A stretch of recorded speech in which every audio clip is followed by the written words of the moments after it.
আসসালামু আলাইকুম আর রহমতুল্লাহ বারাকাতু। ইসলামিক প্রশ্ন উত্তর ধারাবাহিক পর্বে আপনাকে স্বাগত। প্রশ্ন নম্বর 1, মহানবী সাল্লাল্লাহু আলাইহি সাল্লাম প্রায় কি বলতেন? উত্তর, আমাকে তোমরা গরিবের মাধ্যমে স্মরণ করবে। প্রশ্ন নম্বর 2, সক্ষম ব্যক্তিকে মহানবী সাল্লাল্লাহু আলাইহি সাল্লাম কি করতে নির্দেশ দিয়েছিলেন? উত্তর, পরিশ্রম করে উপার্জন করতে। প্রশ্ন নম্বর 3, মহানবী সাল্লাল্লাহু আলাইহি সাল্লাম ভিক্ষুকের কম্বল বিক্রয় করে কি করলেন? উত্তর, কুড়াল ও কিছু খাবার কিনে দিলেন। প্রশ্ন নম্বর 4, মহানবী সাল্লাল্লাহু আলাইহি সাল্লাম কোন হাতকে উত্তম বলেছেন? উত্তর, নিচু হাত হতে উঁচু হাত উত্তম, অর্থাৎ চাওয়া হাতের চেয়ে দেয়া হাত উত্তম। প্রশ্ন নম্বর 5, মহানবী সাল্লাল্লাহু আলাইহি সাল্লাম সব শিশুকে কি বলে ঘোষণা করেছেন? উত্তর, নিষ্পাপ বলে ঘোষণা করেছেন। প্রশ্ন নম্বর 6, মহানবী সাল্লাল্লাহু আলাইহি সাল্লাম পরিষ্কার পরিচ্ছন্নতাকে কিসের সাথে তুলনা করেছেন? উত্তর, ঈমানের সাথে। প্রশ্ন নম্বর 7, নিঃস্ব দাস দাসীগণের পুনর্বাসনের জন্য কি বরাদ্দ করে রেখে দিতেন? উত্তর, গনিমতের এক বিশেষ অংশ। প্রশ্ন নম্বর 8, হযরত মুসা আলাইহিস সালাম তার স্ত্রীর মহরানা কিভাবে পরিশোধ করেন? উত্তর, শ্রম দ্বারা।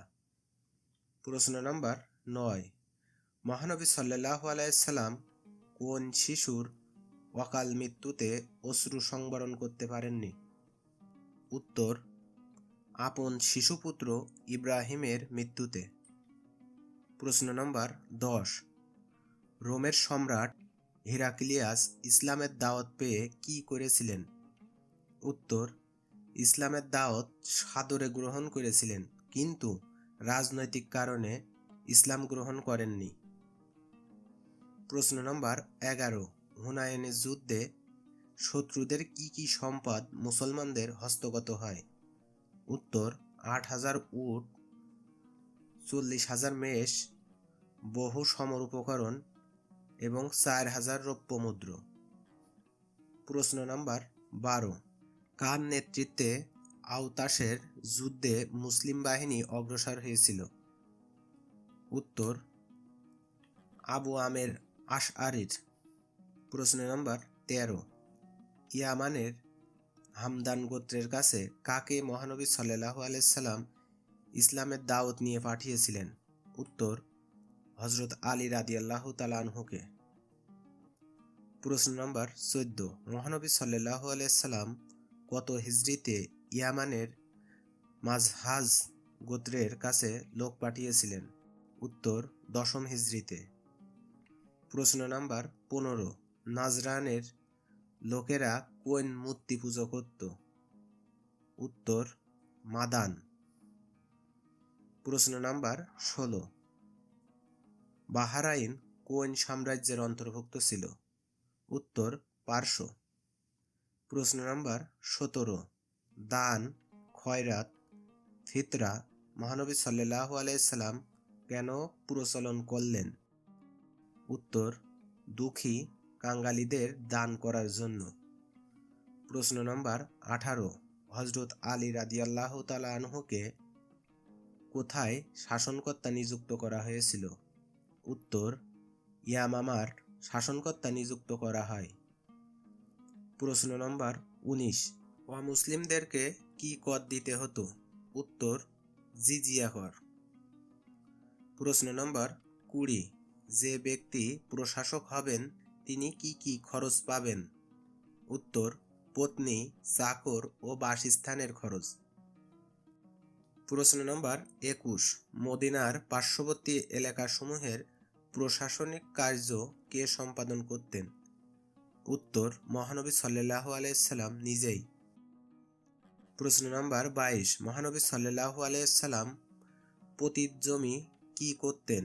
উত্তর, সাহাবীগণকে জায়গির হিসেবে দিতেন। প্রশ্ন নম্বর 23, তখনকার দিনে খেজুর কি হিসাবে ব্যবহার করা হতো? উত্তর, জীবন ধারণের উপাদান হিসেবে। প্রশ্ন নম্বর 24, হজরত মুহাম্মদ সাল্লাল্লাহু আলাইহি সাল্লামের পোষ্য পুত্রের নাম কি ছিল? উত্তর, জায়েদ। প্রশ্ন নম্বর 25, হজরত বিলাল রাদিয়াল্লাহু তাআলা আনহু কোথায় কত সালে ইন্তেকাল করেন? উত্তর, 641 সালে দামেস্কের ইন্তেকাল করেন। প্রশ্ন নম্বর 26, তৎকালীন সিরিয়া কি ছিল? উত্তর, আন্তঃমহাদেশীয় ব্যবসা কেন্দ্র। প্রশ্ন নম্বর 27, বৌদ্ধরা কার মূর্তি পূজা করত? উত্তর, গৌতম বুদ্ধের। প্রশ্ন নম্বর 28, তৎকালে আরবরা বিভিন্ন দেবদেবীর সম্মুখে তারা কি করত? উত্তর, নরবলি দিত। প্রশ্ন নম্বর 29, আব্দুল মুত্তালিব কে ছিলেন? উত্তর, মক্কার প্রধান সর্দার এবং মহানবী সাল্লাল্লাহু আলাইহি সাল্লামের দাদা। প্রশ্ন নম্বর 30, হজরত ইসমাইল আলাইহিস সালাম এর মাতার নাম কি? উত্তর, হাজেরা।